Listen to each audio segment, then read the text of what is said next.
अस्सलाम वालेकुम दोस्तों वीरों की हाल चाल है ठीक ठाक। उम्मीद करते हैं सारे लोग खैरियत से। जिस तरह का तुम अज देख सकते असें थ्रैश लगाई हुई है जी माशाल्लाह। बड़े सालों साल बाद आती है कणक, अज तुहानूं दिखा भी देंगे असीं इस तरह बिलोगिंग करते हैं। इस तरह पिंड वाले जानी कि थ्रैशां चलदियां, सारा माहौल तुहाडे सामने ही है जी।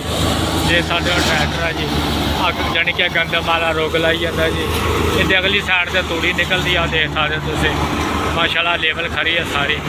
अगर मेरा ब्लॉग तुहानूं अच्छा लग्या करे तो लाइक शेयर जरूर करके जाया करो। असीं है पिंड वाले ब्रांड और रुगां वाले की बारी है, जानी कि अद्धे ते पौने घंटे तक ये रुग लांदा वा।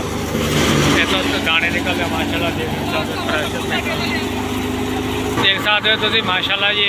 अज असीं लाए हुए थ्रैशर, इस वास्ते एक ब्लॉग बनाया वा नाले आवाम में पता लग जाए कि इदा गंदम निकलती है। सारा कुछ तुसीं देख सकते हो।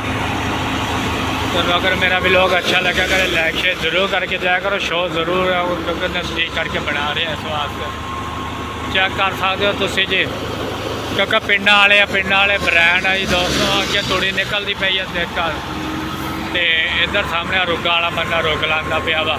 अल्लाह रखे खैर जी, थोड़ा पेड़ रह गया साडा, निकलती पई है गंदम। हुण शाम का टाइम भी आने वाला क्योंकि इन्हें साढ़े कढ़ के फिर अगे देखो जा रही है कि नहीं। मशीन वाले भाई हुण वो बैठे हैं सामने जी। रुगां वाला जी बारी है, रुग लाई जाता तकरीबन 20-25 मिनट होंगे इन्हों के ला के। तो मुड़ के फिर अल्लाह रखे खैर जी मशीन ने बंद कर देनी, क्योंकि इस तरह एक भरी अगले देनी होंगी है। फिर थले बहुते दाने कट्ठे हो जाते इस वास्ते जी। अच्छे असीं तरपाल नहीं बिछाई, कोई नहीं अल्लाह रखे खैर जी।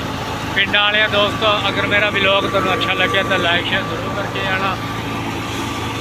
क्योंकि कभी कभी यार लोग कह लग जाते यार पिंडा दी वीडियो बनाते असीं तां बनाते कि यार चलो वो पिंड वालियां दा माहौल पता लग जाए।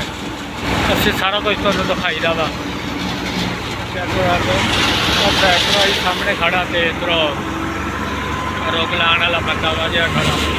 इधर एक बंदा भरी देन लग रहा, भरी दे के तो मुड़ के उन्हें अगले बंदे देनी होंदी, उन्हें भरियां चुकनियां होंदियां।